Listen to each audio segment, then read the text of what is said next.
Why do Disney princesses always marry rich, while Chinese love stories have women marrying poor men? This isn't a coincidence, and the reason behind it is not what most people think. Welcome back to Between Two Worlds. If you're trying to understand China beyond the headlines, or you live between cultures like I do, this series is for you. It's almost Valentine's Day. In China, we have our own Valentine's Day, Qixi, based on the famous love story Niu Lang Zhi Nu, where a goddess left heaven to marry down to a poor coward. In Chinese mythology, women almost always marry down. Other well-known examples include Dong Yongyu Qi Xianyu, or the Snail Lady. And the men in these stories are always poor but obedient, hardworking but with no ambition. These women or goddesses are moved by the men's hard work, marry them, and even step in to help with everyday survival. This is completely different from the classic Western fairy tales that we all know, such as Cinderella, Snow White, The Little Mermaid. Here, women almost always marry up to princes, nobles, men with castle and power. And the message to women is clear. You're not ordinary. You're born special, but just misplaced. You belong in a castle, you just have to suffer and endure long enough to return to where you truly belong, beside a prince. But Chinese fairy tales send the opposite message, and they're not really for women. They're for men at the bottom of the society. The message is, as long as you work hard, don't complain, and stay 老实, your life will eventually change. So the question is, why does each culture need such different fantasies? You see, ancient China was over 90% farmers, with extremely rigid hierarchy and almost zero social mobility. Most people worked all their lives, never changed class, had no power. So the biggest concern of the ruling class was how to keep the society stable. So Chinese story told poor men that if you endure, work hard, and accept your fate, heaven will reward you. However, Europe was very different. Many of the Disney fairy tales actually took shape between the 1600s and 1800s, right as Europe's old class system was starting to break apart, and classes keep getting reshuffled. At that time, men had many ways to move, through business, war, trade, or church. But women only had one way, through marriage, which causes a lot of anxiety, because if you chose wrong, your entire life could be over. So Western stories told women these fairy tales to ease their anxiety. So the real difference is, Western love stories are designed to comfort women, and Chinese love stories are designed to comfort men. Very different stories, but very similar function, to stabilize society. So next time you hear a love story or any story, ask yourself, who is this story for or comforting? Because whoever finds hope in the story is that story's real audience. Which type of love fairy tale do you prefer, both Chinese and Western, or neither? Share this with a friend, and follow Between Two Worlds for more stories that sit right between cultures, and especially if you want to understand why China moves the way it does. So, Chinese culture is built for stability. Western culture is not. So, there's three major cultures on Earth. There's African culture, which is based on, it's just tribalism. It's just pure, and it's like, oh, how is tribalism different than what the Orient has going on and what the West is going on? Well, tribalism of Africa believes that tribalism is more important than anything. So if technology starts interfering with tribalism, they destroy the technology. Like, they just destroyed all the Chinese factories that were built. That's just very obvious. That's why there's nothing in Africa. Unless you're going to argue that the Africans are so stupid that they couldn't build anything and that they can't understand that they're destroying things, which I don't think would be anyone's point.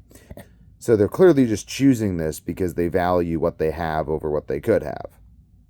Think it's silly, but whatever.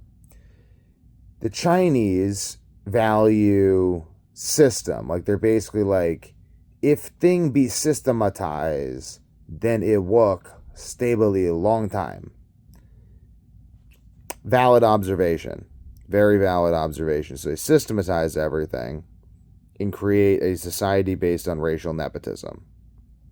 The Han Chinese currently control the Communist Party, which is the Han Chinese. I think they're all the descendants of Attila the Hun.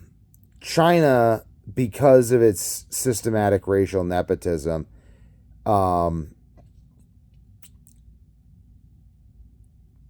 they don't innovate. Like, they don't believe in innovating. They just don't. Not the way Westerners do. They do not believe in innovating. They believe in copying the West. They believe in technology, but they don't believe in technology at the price of social cohesion, which means they don't believe in innovating. That's what not believing in innovating is. As a Western man, that's what it is. As, like, literally as the Western white descendant of the people who disagree with the Orientals and thereby did not become Oriental, that's the difference. So the West believes in ideas. We believe in testing ideas. That's why we have a court system that tries to find the truth. That's why we don't believe in completely genociding our enemies. We only genocide them to the point where we can put them on reservations, but we keep them alive a bit because it's like they might have some ideas that could save us. Chinese are a little different. Like, they're currently genociding the Uyghurs right now. They changed the writing system so that you can't read Chinese history that's over 100 years old. They don't give a shit. It's like if you were like point out to the Chinese, like, oh, you just did a genocide. They'd be like, yes, we did genocide successfully to take the land. And it's like, you genocided those people to take the land? It's like, yes, we genocided them to take the land. That's like,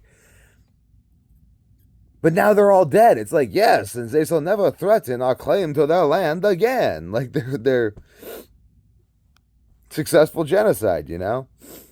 The Orient be the best at it. So literally, like they're currently engaging in genocide right now. So it's really only the West that believes in social mobility because you need social mobility in order to have ideological supremacy. In order to have the supreme ideas, you need social mobility. So Western fairy tales, if you read Grimm's fairy tales, they really embody this ethic better than anything else. They tell you to pay attention, be ready to change your class at any state, at any like point in time. Just be ready. Like you could switch things up. Like you gotta be ready. You gotta be paying attention. You gotta be the Marquis de Carabas with Puss in Boots. Like just kill the giant. Say it's your castle. It's fine. It'll work. The Chinese fairy tales are lies.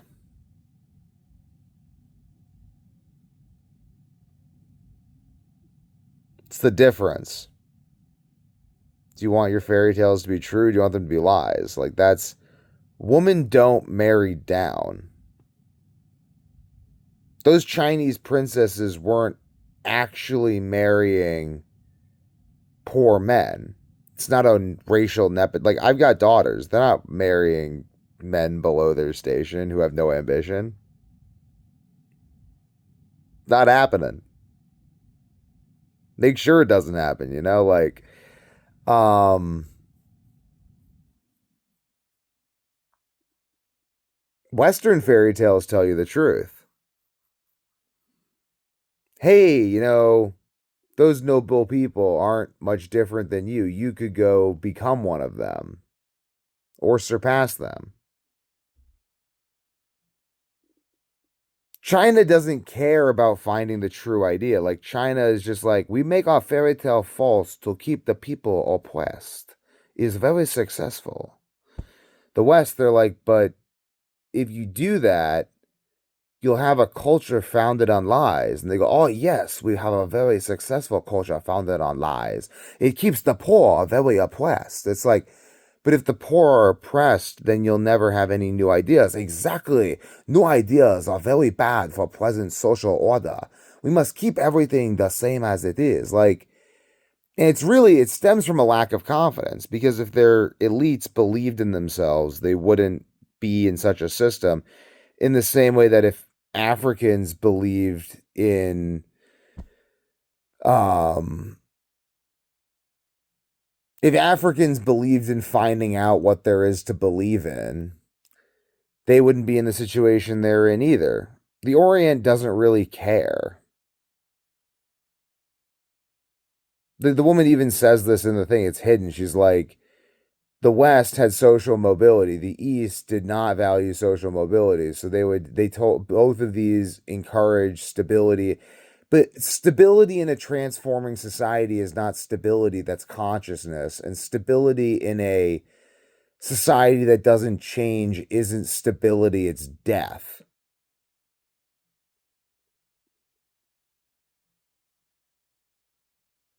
Western civilization is the favored civilization of God. And by that, I mean that Western civilization is the civilization that produces life and not the systematic and regular genocide of entire races of the wrong kind of Asian because that's how your culture was founded. I'm not saying that Chinese people are terrible. I'm saying their culture is inferior to ours and we have to win the culture war. Read Grimm's fairy tales, it tells you how.